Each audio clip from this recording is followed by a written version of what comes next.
सुप्रभात। यथार्थ में जीना, ये हमारी आज की आध्यात्मिक चर्चा का विषय। यथार्थ में जीना।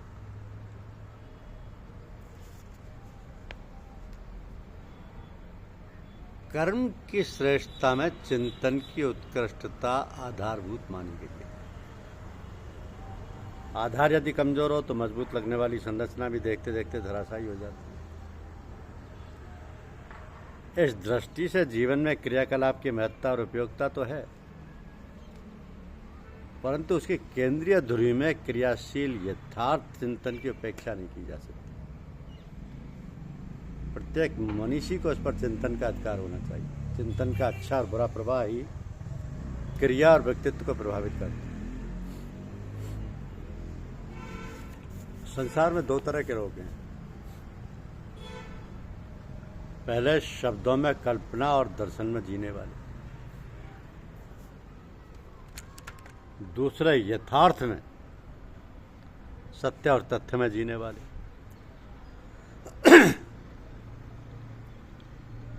अब शब्दों में आकर्षण तो होता है, पर वैसा ही जैसे रेगिस्तानी मरीचिका का। इसके विपरीत कटु सत्य होते हुए भी हमें अंगीकार करने पड़ते हैं। उन्हें स्वीकारे बिना हम शब्दों के जाल में जंजाल में उलझे ही रहते हैं और हमारी प्रगति दिवा स्वप्न बनकर रह जाती है। गुरु शब्द भौतिकी के परिप्रेक्ष्य में भारीपन के लिए प्रयुक्त होता है। वजनदार, भारी व्यक्तित्व से संपन्न, महाअंधकार से अनेक को त्राण दिलाकर श्रेष्ठता पर चलने वाले पथ को दिलाने वाली, दिखाने वाली सत्ता को अब गुरु कहते हैं। अब गुरु वो है जो आत्मसत्ता के व परमात्म सत्ता के मिलन में सहायक हो, जो ईश्वरीय सत्ता से साक्षात्कार कराता हो। तो परम पूज्य साहब जी आज भी हमारी उंगली पकड़कर हमें सही राह पर लाकर खड़ा कर देते हैं। वे हमारे सच्चे पथ प्रदर्शक तथा हमारे पिता के रूप में, मित्र के रूप में हमें द्रूह कंटकों से भरे जीवन पथ पर निर्भयता का वरदान प्रदान करते हैं।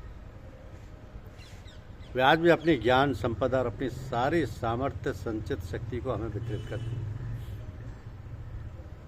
तो गुरु की प्रसन्नता भौतिक साधनों से नहीं, उनके कार्य को बढ़ाने में, उसे विस्तार देने में निहित है। ये शाश्वत हमारी और साहब जी की लेन देन परंपरा है। साहब जी को केवल हमारी निर्मल भावनाओं का उपहार चाहिए और कुछ नहीं।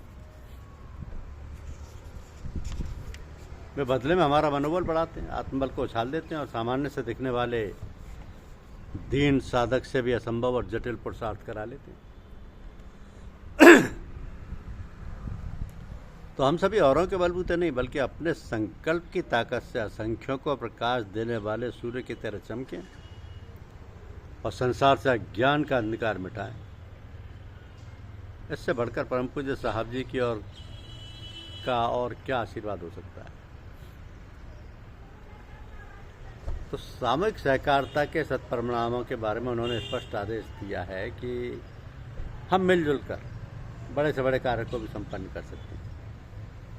तिनकों से रस्सा बटा जा सकता है, धागे मिलकर वस्त्र का निर्माण करते हैं, ईंटें परस्पर जुड़कर महल को खड़ा करती हैं, सीकों से बुहारी और बूंदों से घट बढ़ता है, अणुओं के समन्वय से विराट की संरचना हुई। इन सब पर विचार करने पर सोचने में तनिक भी कठिनाई नहीं होनी चाहिए कि अपनी ढपली, अपना राग, ये हमारे सत्संग की कितनी दुष्प्रवृत्ति और सबसे प्रतिद्वंद्विता को बढ़ावा देने वाली मानसिकता है। एक बार कार्तिक की अमावस्या के घनघोर अंधकार में प्रकाश की आवश्यकता पड़ी। सूर्य और चंद्रमा ने अपनी असमर्थता प्रकट की।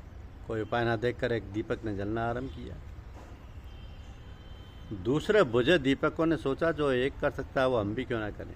जब बुराई छूत की तरफ फैल जाती है तो अच्छाई की लहरें भी एक दूसरे को सहारा देते हुए आगे क्यों नहीं बढ़ सकती हैं। दीपक एक दूसरे के निकट आते गए और जलौने बुझों को जलाया तथा नगण्य से दिखने वाले दीपकों की पंक्ति देखते देखते सर्वत्र जलने लगी। सभी ने दीप मालिका की जय बोली और उस दिन से सहकारी आदर्शवादिता महालक्ष्मी की तरफ पूजी जाने लगी। तो इस प्रकार हम भी साहब जी के आदेश और आशीर्वाद के बल पर सामूहिक सहकारिता का पालन करते हुए साहब जी के कार्यों और इच्छाओं को पूर्ण करें, क्योंकि जीवन की सत्यता और सौंदर्य की खोज में बरसों भटकने के बाद हमें परम पूज्य साहब जी का सानिध्य प्राप्त हुआ है और उनके शिष्यत्व में रहकर हमारे ज्ञान चक्षु खुल गए। किसी कवि ने ठीक ही कहा है कि जानो दिल कुर्बान है पीरे तरीकत के लिए, जिसने आमदा किया राहे हकीकत के लिए। सो रहा था ख्वाबे गफलत, कुछ खबर अपनी न थी, यक बयक चौंका दिया असली वसीयत के लिए। तो आंतरिक ज्ञान देने वाले उन अपने पीर पर जान न्यौछावर है, जिसने हमें जीने की राह बता दी। असली वसीयत तो अंतस उजाले की है, जिसे पाकर चौंकना लाजमी। नाहक हमारे शीर्ष आचार्य जो बस साहब जी के उत्तराधिकार वाली वसीयत को पाने के लिए अपनी आत्मा और विवेक को तिकड़मबाजी में फंसाए फिरते हैं, उनके लिए साहब जी कहते हैं कि जिन परम पूज्य बाबू जी के श्रद्धा, प्रेम, आशीर्वाद ने हमारा कल्याण किया है, वही आप सभी का भी कल्याण करें, ताकि आप सबका समर्पण भाव बढ़ता रहे। यथार्थ की यह मांग है, मिलकर चलो मिलकर चलो। अनुरोध मेरा, प्रेम सबका, मिलकर चलो मिलकर चलो मिलकर चलो। तो परम पूज्य साहब जी का अनुरोध यह रहा है कि हम अपने भीतर झांकना सीख लें, तो हमें अपनी कमियों का पता स्वतः ही होता रहता है। व्यक्ति दूसरों के विषय में अधिकाधिक जानने का प्रयास करे अथवा उसकी भावनाओं से परिचित होना चाहे, उससे पहले अपने विषय में अधिकाधिक जान लेना चाहिए। अपने मन की भाषा को, अपनी आकांक्षाओं को, भावनाओं को बहुत स्पष्ट रूप से समझा सुना जा सकता है। अपने बारे में जानकर अपनी सेवा करना, आत्म सुधार करना अधिक सरल है बनस्पत इसके कि हम औरों को, सारी दुनिया को बदलने का प्रयास करें।